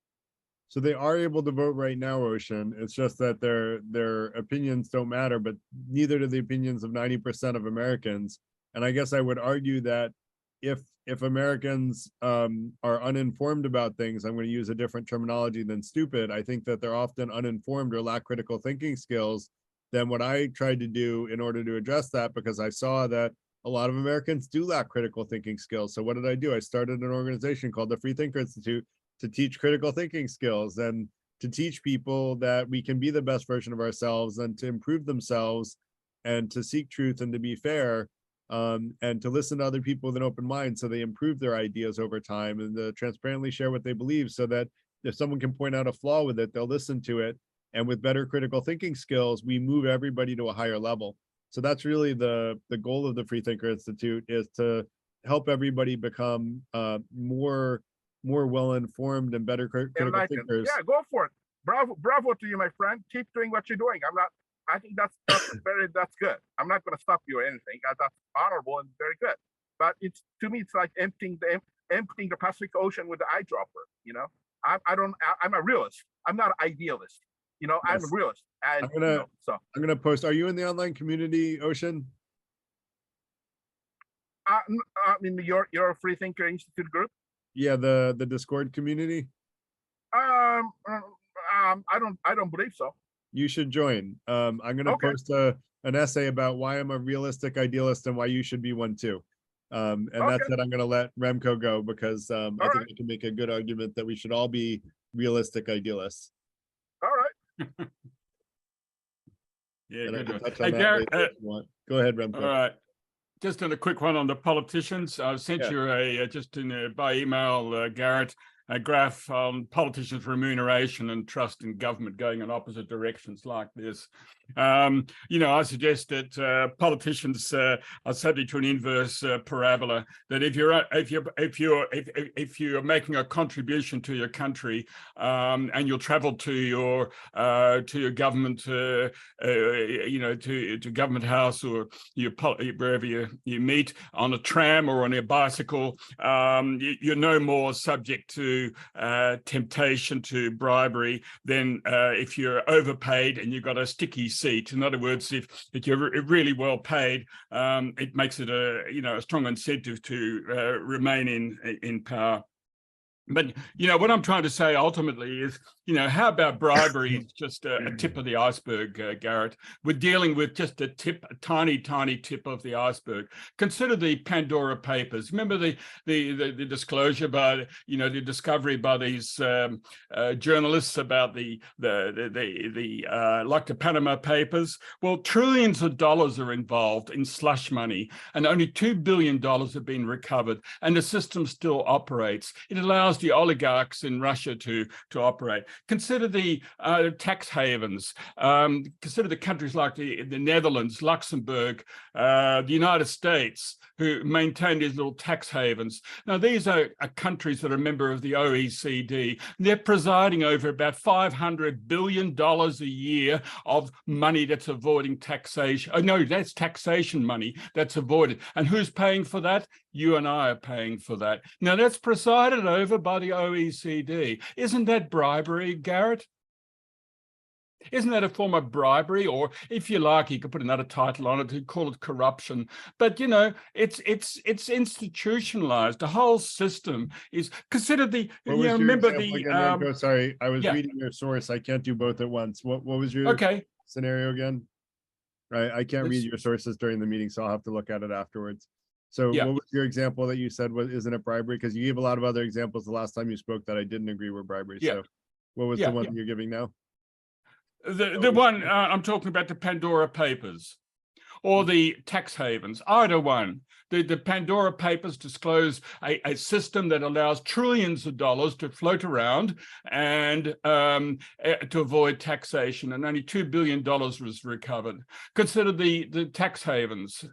Just mentioned $500 billion of taxation per year is avoided, and these are managed by countries, as I said, that are members of the OECD. The Netherlands is running it, Luxembourg, the United States, Britain, you know, the Channel Islands. Isn't that also a form of, you know, bribery or corruption that's tolerated by the system? So aren't we missing the target if we focus on bribery? So no, I don't think that remember we talked about that there's bribery that's good and bribery that's bad. In the example of allowing people to avoid taxes, you know, it's not a direct harm to the people who are being taxed. It's a harm to society in general. Yeah. But, you know, I don't know, like I would have to research those topics specifically more to know whether or not those are bribery. I don't think that like tax havens, if I understand right, are really just giving tax benefits to people for being local in that country. So that's not bribery. It's actually like bribery is when you remember, and it is like, okay, in the term of giving your kids candy, it's bribery, but we said there's bribery that's okay and bribery that's not. Bribery that's not okay, I think what we said earlier is if someone is in a position of power and makes decisions that adversely influence the people they represent, that is what's, you know, what we would consider bribery that should be illegal. And I don't see tax havens as doing that, because the tax havens actually bring a large amount of tax revenue to the places that offer them. And as long as the OECD agrees that tax havens are an okay thing, which by the way, I would, you know, if you're against tax havens, I might be too, and that's another discussion for another day. But I don't think that creating, you know, like, otherwise you would have to say everybody's got to give the same tax everywhere, which doesn't make sense to regulate tax internationally, you know, per se. So, you know, it's a little bit of a complex subject. I think you're making it out to be simple when it's really much more nuanced. And I don't think it applies to the definition of what we call bad bribery earlier. Yeah, I take your point. I mean, bribery is traditionally taken as, you know, payment for services rendered, an indirect sort of distortion, and that is, yeah, I'm happy with that, and I accept being very, very lenient, which is my tendency. But I'm saying behind it there are inclinations that achieve the same outcome. They're less visible, and we tend to blind eye them as not being bribery. And your points are perfectly valid, Garrett. I take your point, and I stand vulnerable, but I'm just saying that we are seeing distortions, huge distortions, and I think we need to be open to that. And I don't agree that tax haven, just because they're legitimized by the OECD, necessarily means that they are not a form of corruption. And indirectly, I would argue, bribery. But okay, I've gone off on a bit of a tangent, which is my habit, and I apologize for that. It's all right, Remco. That's okay. They're always interesting. So, Ellis, you want to go next? Yes, I just wanted to say it's about 8:30 now. So if anyone hasn't spoken yet, now would be a good time to put up your hand. Yeah, we would love to hear from people that have been quiet. Like, what are you guys making of all this? Is there anyone, like, honestly, that, I mean, I guess I asked the, like, is there anyone that changed their mind based on Citizens United or legalized bribery tonight? I would be curious if someone could raise their hand that might have changed their mind. Tanae, Everybody. Hold good on. to see you again. Good to see you. Okay, so we're talking about bribery, right? Yep. I hate it. I cannot stand bribery, you know, but in politics, I'm not really surprised because we've been hearing like for years and years how this country has been ran. And it's just like, what else is new? But should bribery be legal? No, I don't think so. Because if bribery is going to be legal in our ways of government and politics, it's going to pretty much be legal in every aspect of what we do in our daily lives. And that's dealing with, you know, how we deal with entertainment and what sport, like athletics, like sports, football, all that stuff like that.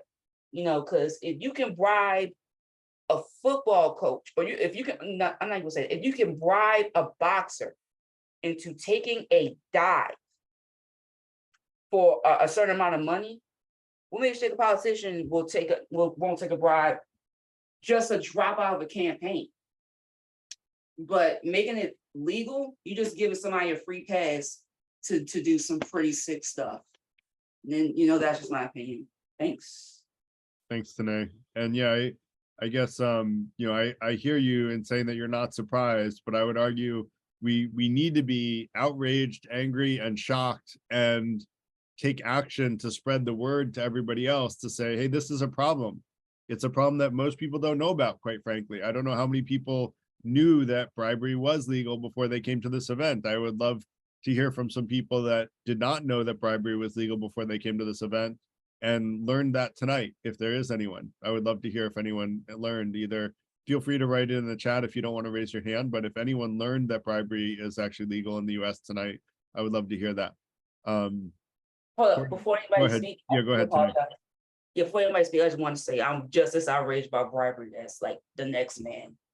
So if I gotta scream at the top of my lungs, ban it, prevent it, throw it in the fire, I'll do it. Great, let's do that. Let's start electing officials that don't believe that what we called bad bribery, I'm gonna rename it bad bribery, which is the bribery where you're adversely influencing the people you represent as a representative or adversely impacting judicial decisions based on financial or any other type of compensation.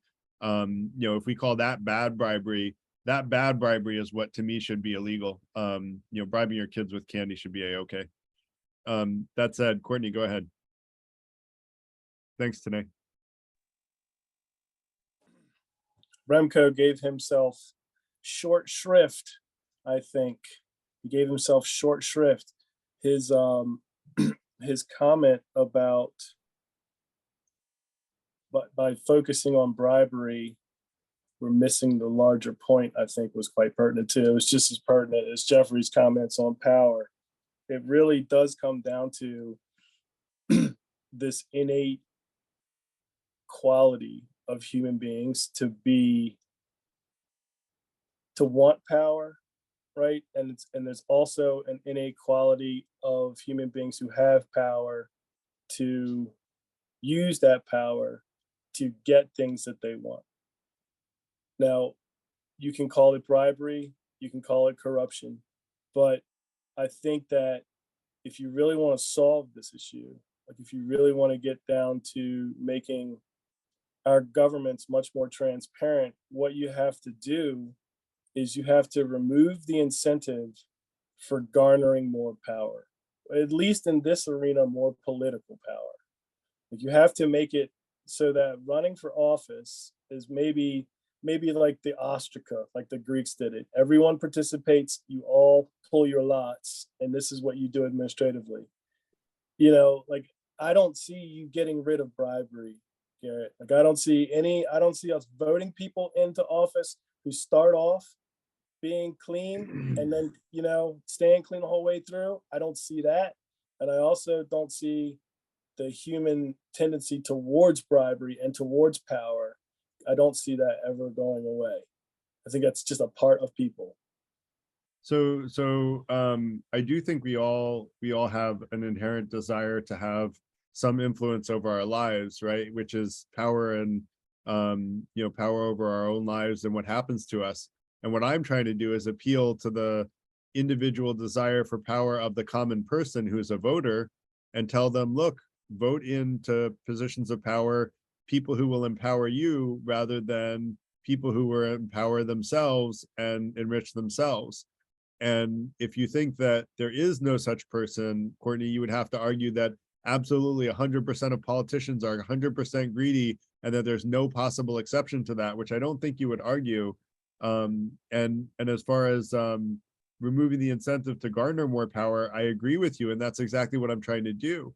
We want to elect people that if they are corrupt and if they are taking bribes, we should remove them from power.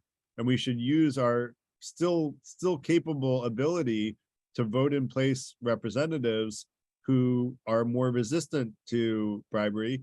And there actually were in this Supreme Court decision that legalized bribery, there were actually a minority, but all of the minority, I won't say which political party, but one political party, all of their Supreme Court appointees were against the Citizens United decision, and the other political party, all of their Supreme Court nominees were for legalizing unlimited amounts of money to being given to politicians. So, you know, that tells you that there are people out there that are trying to prevent the pervasiveness of bribery and what I call bad bribery, just to be clear, in politics.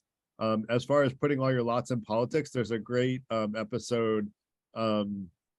I have to try to look it up. I'll try to look it up, Courtney, because I think you'd enjoy it, from a podcast where they basically did examples of different ways of electing people as representatives.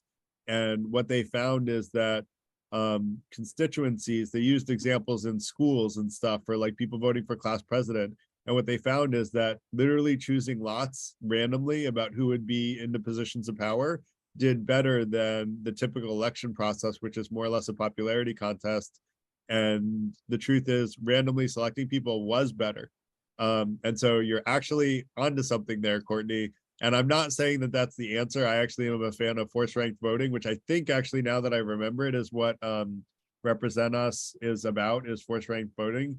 And so yeah. I just want to mention Rachel Rachel said that it feels like money is power is representation, but money is so poorly distributed. And you know, I think that's a great point. And then I'll try to get to the second issue, Rachel, that you mentioned. And that's part of why in the Freethinker Institute, one of our missions is to help everybody achieve a level of income that more money won't make them happier, which studies say that's about 100,000 USD a year in the US right now. But other studies say that more money does make you happier, but with a logarithmically decreasing level of influence above that level. But the idea is that once you have a certain amount of money, you're not worried about money anymore. Whereas if you're, you know, in the other end of the spectrum, you are worried about money, and more money will make you happier because it takes away real life concerns. So I think, Rachel, you're right. But I also think that even in an area where everybody made $100,000, but there were still ultra wealthy people, if money still bought power, then you would be able to you know, adversely influence people to your own benefit. And then you would quickly find that people didn't make that much money anymore because of that adverse representation of only the people with the most money having positions of power. So I think that money is a form of power. It's an economic power. I think what I'm trying to get at here is that we shouldn't allow money and economic power to be exchangeable for political power. Political power and representation in government, as well as judges, should not be able to be bought, basically. And it should be very, very, very harshly punished to try to buy them or to be bought by someone. So as far as the role of bribery in the climate crisis, let's come back to that. Remind me if we don't get to it after Kathy's point. So I want to let Kathy speak, and then let's come back to your second point, Rachel. Okay. Well, first of all, I wanted to, just insert what you said about, there's a certain amount of wealth that is enough. Yeah, not really. I mean, there are people who have a level of wealth, and it all becomes about the game, making more and more and more, and it's never enough. And they don't care who they hurt or who they destroy. It's all about that. I mean, the Koch brothers will never have enough. The Bill Gates will probably never have enough, and so on. I mean, it's a total game. But I also wanted to interject that, which I put in the chat. There is a group called Represent Us, which is fighting against the corruption and bribery in our system. It's a kind of a grassroots organization at this point, but one of the problems with making any effective change in our government is that there is not enough solidarity among the people to do so. There are people that are very, I'm not saying that the majority of people in this country are stupid, but there are an awful lot of stupid people in this country, and they will suck up any, what do you call, propaganda that they hear. I mean, they could listen to, a pundit who makes no sense at all. I mean, look at all the people who believed Alex Jones.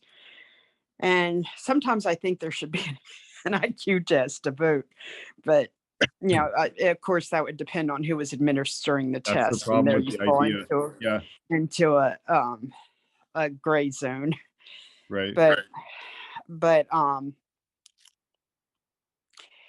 I think that when it comes to, technically the offshore accounts are not bribery in and of itself, but they are gotten by bribery, because it is perfectly legal for General Electric to say their main company is in the Cayman Islands, where there is no tax whatsoever.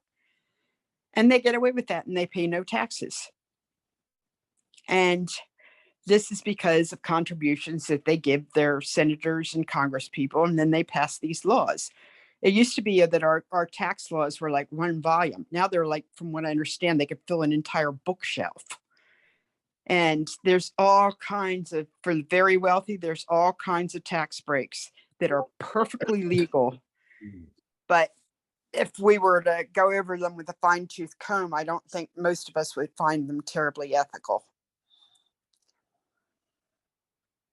Yeah, no, that's a great point. I would say, just to clarify, I didn't say that people don't want for more money, Kathy. I said that they won't be happier with more money. And when you get to the level of money of over $100,000 a year of income, then theoretically more money won't make you happier. That doesn't mean people don't still chase it. And that's part of what the Freethinker Institute is about, is teaching people that after you're at that level of financial stability and financial success, then focus on doing good in the world and being the best version of yourself and trying to find happiness for yourself and the people you can influence, rather than focusing on more money, more money, more money, more money. Because I guarantee you plenty of very wealthy people are super miserable because all they do is feel disappointed that they're not as wealthy as Elon Musk, who's the wealthiest man in the world. And I guarantee Elon's like disappointed in himself that he's not wealthier than the wealthiest man in the world. Like he's probably not satisfied with his wealth either. I will put a point about Bill Gates is I don't think he's actually actively seeking more money. I think he got a lot of criticism because he never used to donate, and he was very cheap early on in his success with Microsoft. And so he got a lot of public flack for that. And since then, he's become the largest philanthropist in the world. And not only that, he put all of his time and energy into philanthropy and single-handedly eradicated, not single-handedly, he had a team, but he was the driving force behind eradicating polio in Africa, which is a pretty major thing. And so he has done a lot of good by putting his, pretty bright mind, although there's a lot of bones that I would pick with Microsoft as an old, in the Mac versus Microsoft days, I was a Mac guy. And there's a lot of stuff I don't like about Microsoft, but for Bill Gates, I think he did a big shift in his life where he started to be much more altruistic when he maybe became friends with Warren Buffett, who I think was a good influence on him. But he's actually really focusing his time on philanthropy these days. I know he joined a small group of billionaires that has agreed to give up 50% of their wealth before they die. Correct. And his kids, from our perspective, it would be a lot, but they're not inheriting as much as you would think. He apparently he doesn't want to, send a bunch of self-absorbed rich kids out into the world, and he's kind of, demanding certain things out of his kids, which I can admire. Yeah. I don't hate everything about Bill Gates, and I certainly wouldn't equate him with your Kochs and Right. your with your Koch brothers and your Elon Musks and so on. They're far more, not necessarily so Elon Musk. I'm trying to think, we all know who they are, the people who are, basically, the oligarchy. And so, I will agree with that, but I do think that we've got to make some major overhauls in our system, or we will never see real change. Yeah, I agree with you. And, there by some accounts, we nearly lost our democracy within the last year. It got very close from the accounts that I've heard of investigative reporting of what happened. I guess I do want to address, Susie asked the question, what do we do about this fact that bribery is legal? We really, Susie, need to vote in power people who are going to stand against it. And we have to vote in power people who are better people. And I liked Liz's comment. I don't think she's still here, unfortunately. I don't know if she is. But I liked Liz's comment that we need to vote in power people that aspire to follow the 5 intentions, right? And I would love to see people become members of the Freethinker Institute and then go into politics and try to make the world a better place. I saw in my local elections there were 2 positions in local politics that were completely uncontested. Didn't have anyone even trying for that position. Well, let's put people into the mix, whether it's Republicans or Democrats. I don't care.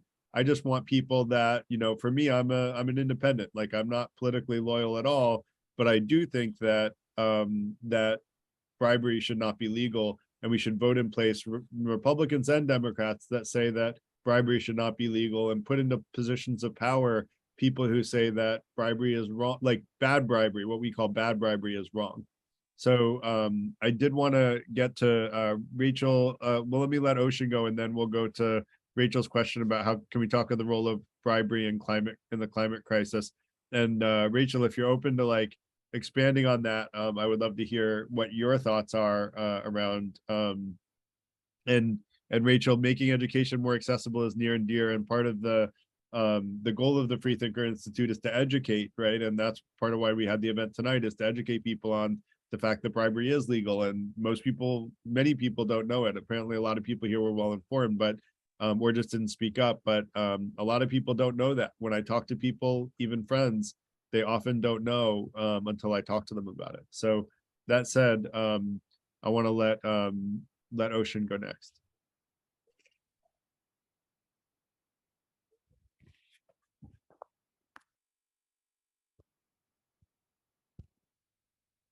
Hi, can you hear me? Yeah, go ahead. Oh, great. Okay. So a couple of things.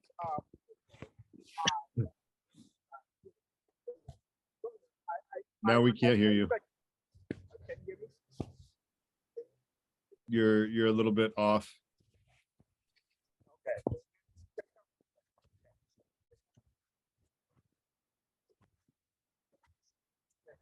Let's we can't hear you clearly. Go back. You're a little hard to hear, Ocean. Can we let Susie go and see if you can work out Okay, the go ahead. Yeah, go ahead. Okay, let's let Susie go and see if you can work out the sound.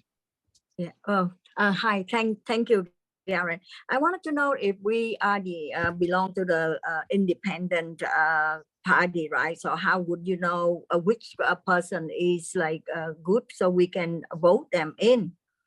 So ask your representatives, or try to research your representatives which opinions they have on Citizens United. Do they think it was a good decision or a bad decision? I will tell you that it's generally a party lines decision for that particular issue. I don't want to go into like which party is. I mean, I guess like if you look up the political party that put in the Supreme Court the people who opposed Citizens United, you'll see which party opposed it and which party supported it. And that generally this has become a political issue. This should not be a political issue. That's why I don't want to talk about the parties, because this should not be a partisan issue at all. This should be an issue where we have 90% agreement, like everybody in the bottom 90% should completely agree that bad bribery should not be legal, because right now none of them have a voice.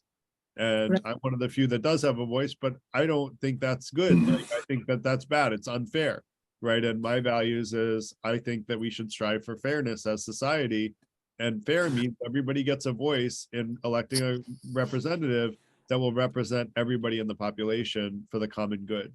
And so that's what we need in terms of politicians. And so you should look up which politicians are really doing that, and look at their track record of what they've done in their lives and how have they contributed to society, and have they been in situations where, and this is where we need to better vet our politicians, which is why I forget, I think it was Courtney that had a great point of like, we should just choose straws from a hat, right? Well, that actually does turn out to be a better method of voting than the way that voting is normally done and elections are normally done. So yeah, let's find a better way. And I would argue that it's by getting to know our politicians better and getting to know more about them. A lot of people said, well, many people will give in to corruption even when they become elected. I hear you. Like, yes, a lot of people will succumb to negative influences when they're given the right opportunity, but many won't.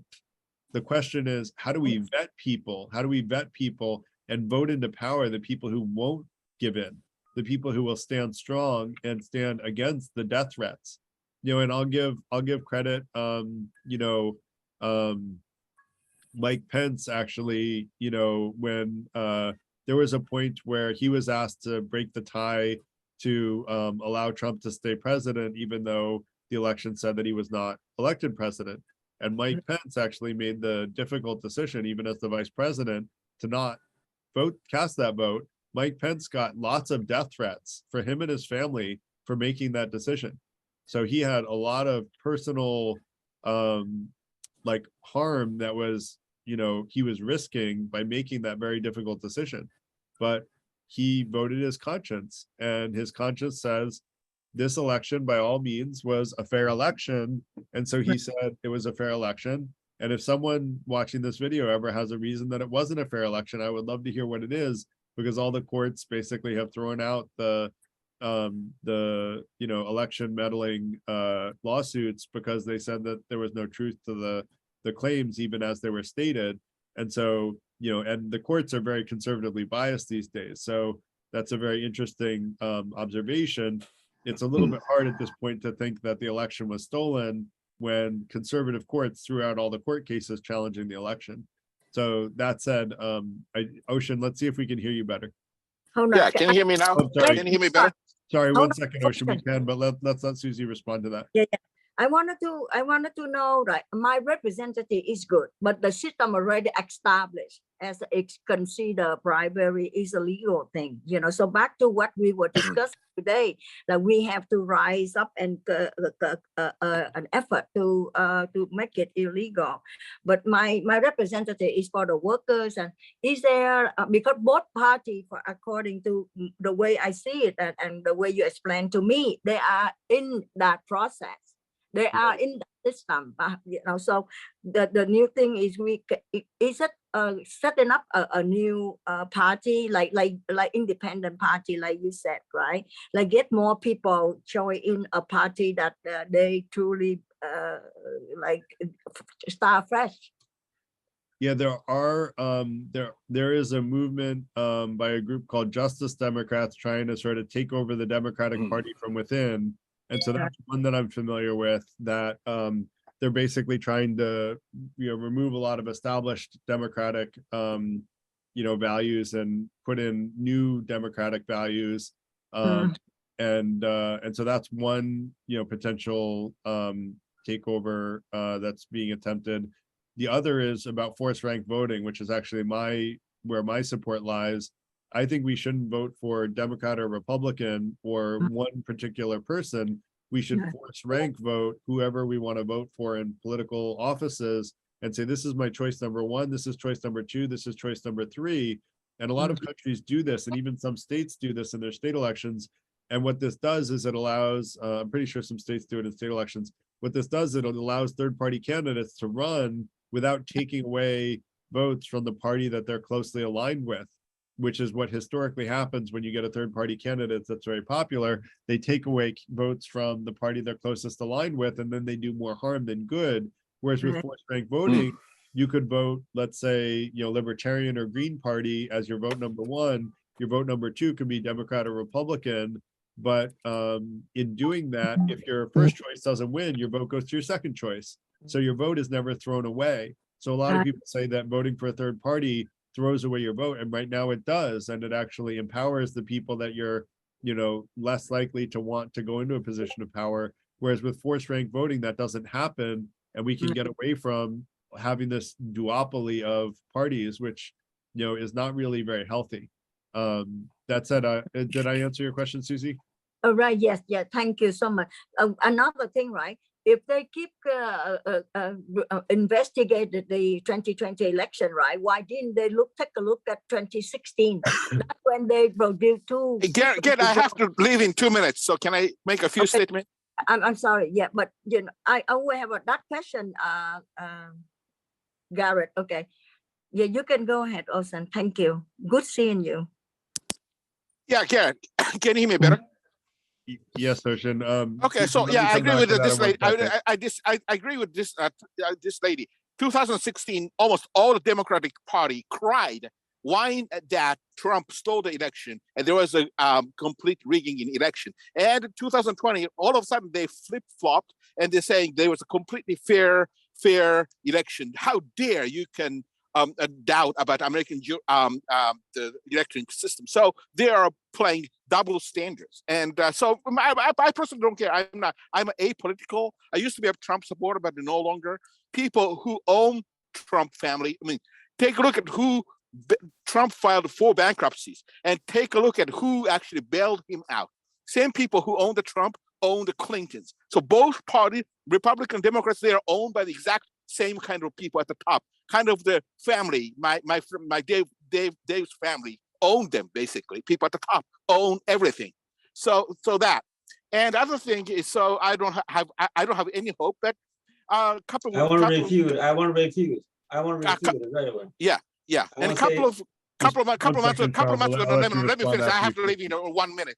And a couple of months ago, you said that we should have Bernie, you are supported Bernie Sanders, and many of my friends supported Bernie Sanders. I would personally have wanted to see Bernie Sanders as the president.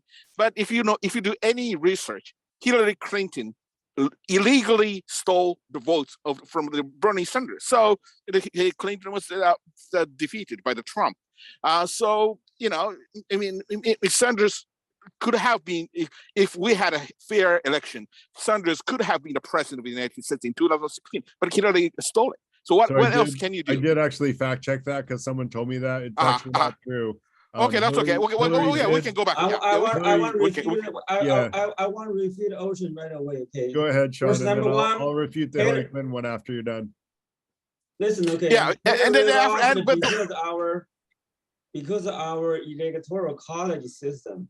Remember, okay, Hillary won more than 2 million popular votes. The really problem is our electoral college. Listen, if we can get rid of electoral college, right, election much easier, and it won't get any problem at all. Okay. I have to leave in 30 seconds. But I applaud to Jeffrey, who said, yeah, there's a powerful lobbyist that says, yeah, take my bribery and do what I'm telling you. Hang on, let me finish it. And Jeffrey said, and that take my contribution or give it to your opponents, and you will not be elected. That's how it works. That's how people like my friends, Dave's family has been ruling it. So that's the end of so there's no democracy. That's the end of it. But thank you so much. I have to leave, as I said. But keep up the great work, Garrett. See you next time. Bye-bye. Good to see you, Ocean. Bye-bye. What he's wrong, I like to say, you cannot compare 2016 election and the 2020 election, okay? Yes, Trump won electoral vote, but he lost popular vote. 2020 election, he lost both electoral vote and popular vote. He actually lost more than 7 million popular vote.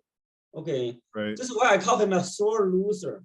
I also have one seems to me, okay, all sore losers the same thing. Look at what happened to Brazil, that guy, okay. Look, if you are decent man, you lost. You do better next time, come back, right? Election just like sports. Nobody can guarantee you win, okay? If you lost, you come back. You can't do that. That destroy our democracy, okay? You lost, sore loser. All right, man. This is why I got very upset, okay? Thanks, Sean. I'm not a political at all. There was another Democratic Party. This is election complete shit. There was another thing that happened in 2016, which is that Trump publicly said, I bet that if Russia hacked Hillary, that the Jews would really reward them very well.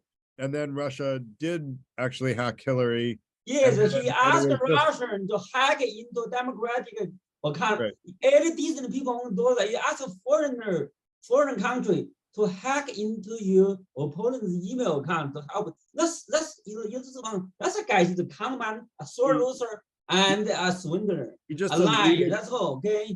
He alluded to it, but it was a very clear. It's obvious. It was a very clear request. He doesn't care about our country or anybody. He take everybody, his supporters or our country as his condom. His pleasure. He want to use it for that pleasure, and then throw away. That's all. He take all the secret document to his top secret document to his home. Okay, who does that? That's right. So the other thing that happened in the 2016 election was that Russia actually took out like hundreds of millions, if not more, ads to impressions of ads, psychographically targeted, basically telling lies about Hillary Clinton towards people that were voters in swing states to try to get them to switch over. And so that actually is foreign meddling in a US election. which theoretically is not allowed. But Facebook, even though they knew about this, they didn't tell people that they were targeted by these ads. And one of the Facebook investors actually walked out of the company because Zuckerberg refused to actually share that with the Facebook users because he didn't want egg on his face. I think he's got more egg on his face for not doing it. And I don't think, so that's another difference between the 2016 election and the 2020 election. I have not heard any accusations of Biden doing anything like that or colluding with a foreign government to get elected president. I haven't heard anything like that, even in terms of accusations. And in terms of accusations, there are accusations that, Jews created a space laser that caused the forest fires in California. That's a pretty outrageous accusation. The one of Biden colluding with a foreign government is much easier to swallow than that, but no one has even made those accusations. So that said, Ginny, why don't you go next?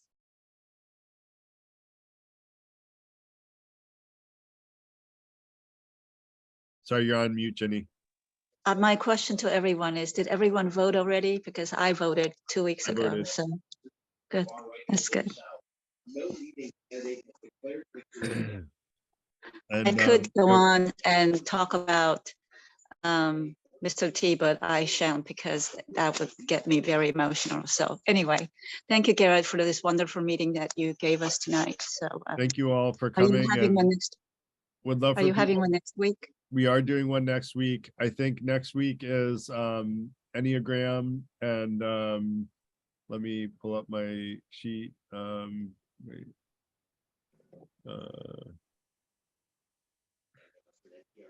Yeah, Enneagram by Robin McTagg, and I hope I'm pronouncing your name right. I apologize if I'm not, to Robin.